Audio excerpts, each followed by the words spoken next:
Bismillahirrahmanirrahim. Dr. Praise on the beat. Àlàáfíà. Áńgẹ́lì mi ò ní sùn. Oríwo ya ogun wa tán. Lọ́la kó bá yà kún Ọlọ́run ọba. Ewé ń jẹ́. Lọ́la kó bá yà kún Ọlọ́run ọba. Ewé ń jẹ́. Ewé á jẹ́. Ewé ń jẹ́. Àwọn ọ̀nà ìgbàgbọ́ sóhun mi lọ́jọ́ dìbò. Ewé ń jẹ́.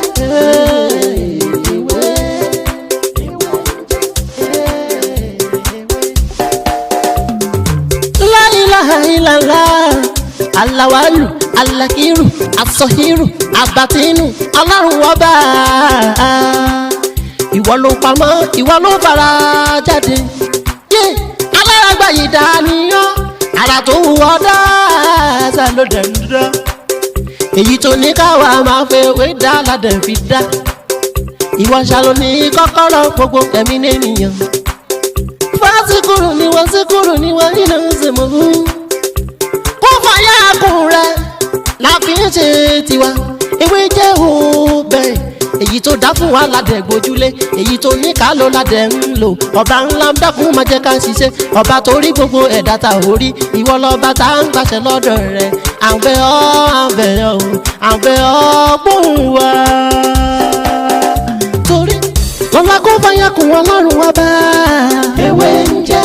Lọ́la kó bá yà kún. Dr. Praise on the beat. Àlàáfíà. Áńgẹ́lì mi ò ní sùn. Oríwo ya lọ́la kó bá yà kún Ọlọ́run ọba. Ewé ń jẹ́. Lọ́la kó bá yà kún Ọlọ́run ọba. Ewé ń jẹ́. Ewé á jẹ́. Ewé ń jẹ́. Àwọn ọ̀nà ìgbàgbọ́ sóhun mi lọ́jọ́ dìbò.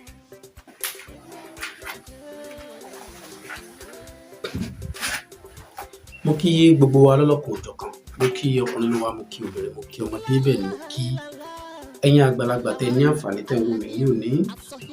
Orúkọ mi náà ni Dr. Mutiu Olatiboye tí ayé mọ̀ sí ewé jẹ́. Èmi lọ́mọ yín, àbúrò yín, olólùfẹ́ yín tí a máa ń sọ̀rọ̀ nípa ìmọ̀ nọ́mbà lórí ètò yìí. A máa ń sọ̀rọ̀ nípa ìtumọ̀ àlá lórí ètò yìí. Bẹ́ẹ̀ sì ni a máa ń sọ̀rọ̀ nípa àṣírí ewé àti egbò lọ́lọ́kan òjọ̀kan náà bákan náà lórí ètò yìí.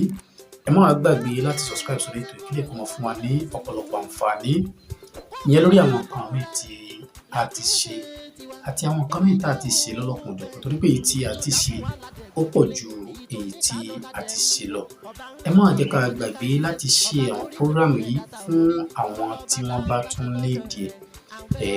Gẹ́gẹ́ bí mo ti sọ ní part 2 tọ́píìkì tí mo fẹ́ mú wá fún wa ní òní, pé kò sí ìran èèyàn kan láyé tó bá múnú èèyàn dùn tí dùnú náà lè máa padà sí ọ̀dọ̀ ẹ̀.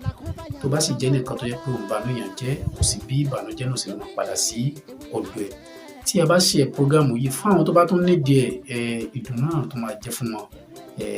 Ìdùnnú kò wà ní tánu lé tèmi, kò ní tánu lé yín láṣẹ Èdùmàrè. Àní rí nǹkan ìbànújẹ́ lágbára Ọlọ́run. Ẹ wá rí èyí tí mo wá fún wa lónìí, òun náà ní part 3. Bí a ṣe máa ń tu ilẹ̀, ìyẹn ilẹ̀ tí a bá fẹ́ kọ́ ilé sí. Kí ni ìdí tí a fi mú program wa? Ẹni tó bá wo part 1 and part 2 program tí a sọ yìí.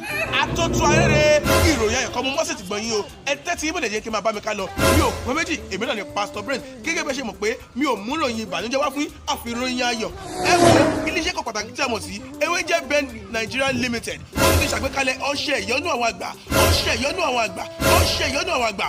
Produced by Dr. Olatiboye Mutiu aka Ewéjẹ́. Fọ́tò máa mọ̀ bọ́ iṣẹ́, àmọ́bọ́ ìyàwó, àmọ́bọ́ ọkọ, àmọ́bọ́ tó wọ páyé ti kẹ̀yìn sí ẹ. Ọ̀nà àbáyọ ti dé o, ọṣẹ ìyọ́nú àwọn àgbà. Wo má jáyà 5,500 naira péré ni àgbékalẹ̀. Ọ́fíìsì àjẹsí wọn wà ní Unique Avenue Gbágà Ìkòròdú Lagos. Telephone 070-3742-2552 lẹ́ẹ̀kan sí 070-3742-2552 tàbí 080-2948-4696 lẹ́ẹ̀kan sí 080-2948-4696. fún ẹ̀yin tí ẹ bá fẹ́ bá wọn sọ̀rọ̀ lórí WhatsApp 090-5333-2747 lẹ́ẹ̀kan sí 090-5333-2747. fún àfikún kò sí ìlú tọ́ṣẹ yóò kí n dé o, tọ́lá ṣẹ̀ṣẹ̀ kó pé nọ́mbà yìí ọṣẹ yóò sì dọ́dọ̀ rẹ. Ẹ máa mọ reason, àmọ́ ẹ jẹ́ kankan brief ẹ̀ fún yín bóyá àwa tí a bá ti rí yẹn wò. Òun náà ni pé tí wọ́n bá rí nǹkan burúkú mọ́ ilẹ̀ látàrí pé wọ́n fẹ́ ta ilẹ̀ tí wọ́n rí nǹkan burúkú mọ́. Tí ẹni tó wá rí, bóyá ẹni tó ṣe fún kò sọ fún pé tó bá ti ta ilẹ̀ tán owó kúrò ńbẹ̀ o. Tàbí kó jẹ́ pé ẹni tí ó ṣe fún gan òun gan lè má mọ̀ díẹ̀, ó kàn rí pé eléyìí wọ́n fi ń ta ilẹ̀ ni kó dẹ̀ ṣe fún. Kó wá jẹ́ pé ìwọ tó wá ta ilẹ̀ o rántí wu ẹlòmíì rà á tún máa wù ú tà, ẹlòmíì rà á tún máa wù ú tà. Ilẹ̀ míì dẹ̀ wà tó jẹ́ pé àwọn nǹkan burúkú ló wà lórí ẹ̀ tí wọ́n ti ṣe sórí ẹ̀. Eléyìí la máa fi ń lé àwọn nǹkan burúkú, ẹ̀mí burúkú la máa fi ń lé wọn kúrò. Ìyẹn lórí ilẹ̀ náà tá fi ń tu ilẹ̀ láti fi lè tètè rí nǹkan tí àwa náà bá fẹ́ ṣe láti tètè rí ṣe. Òun ni a máa ń ṣe irú nǹkan yìí. Kí wá ni nǹkan tí a fẹ́ wá? Ẹ jẹ́ ká wá, bóyá ká ṣe èkuru funfun tó pọ̀ dáadáa. Tó bá jẹ́ pé a fẹ́ rà ní ká rà bóyá bí ó ní 2.5. Ẹ jẹ́ ká dà sínú ike tó bá lè gbà. Ẹ jẹ́ ká fọwọ́ run dáadáa. Ẹ wá jẹ́ ká wá òrí tá a mọ̀ sí bóyá shea butter, yes. Ẹ jẹ́ ká ra èyí tó pọ̀ náà dáadáa. Ẹ jẹ́ ká kó lé orí èkuru yìí ká wá fọwọ́ rò pọ̀ dáadáa. Tá a bá ti fi ọwọ́ rò pọ̀, ẹ jẹ́ ká gbé lọ sí orí ilẹ̀ náà. Ẹ wá jẹ́ ká fọ́n sí gbogbo ilẹ̀ yẹn yíká. Bí ilẹ̀ náà bá tó bá jẹ́ pé 1 acre lára, èkuru tá a máa ṣe máa pọ̀ nìyẹn. Tó bá jẹ́ pé plot náà ni, èkuru tá a máa ṣe máa pọ̀. Torí èkuru tá a fẹ́ lò ó gbọdọ̀ kárí gbogbo ilẹ̀ yẹn láti ibi tó ti bẹ̀rẹ̀ dé ibi tó parí sí ká fi tu ilẹ̀ yẹn. Pẹ̀lú àṣẹ Ọlọ́run ẹ jẹ́ ká fi ìyókù lẹ̀ ká fi sọ́wọ́ Ọlọ́run. Láṣẹ Èdùmàrè, kò sí bí àwọn nǹkan burúkú tó bá wà lórí ilẹ̀ náà tó bá ṣe ní agbára tó wá jáde tá a bá ti rí àwọn nǹkan tó dáa ó ní Ọlọ́run máa tari sí orí ilẹ̀ náà. Láṣẹ Èdùmàrè. Ẹ wo ọ̀rọ̀ mi ò ní jù báyìí lọ náà lẹ́ni èmi náà lọ́mọ yín àbúrò yín olùfẹ́ yín Dr. Mutiu Olatiboye tí ayé máa sì wọ́n jẹ́. Tó bá dìgbà mìíràn tó mú ọ̀rọ̀ mi tó yàtọ̀ sí eléyìí wá. Ẹ má gbàgbé lẹ́ẹ̀kan sí láti subscribe sórí ètò ìkílẹ̀ kó mọ fún aláǹfààní lórí àwọn kan tí a ti ṣe àti èyí tí a ti ṣe.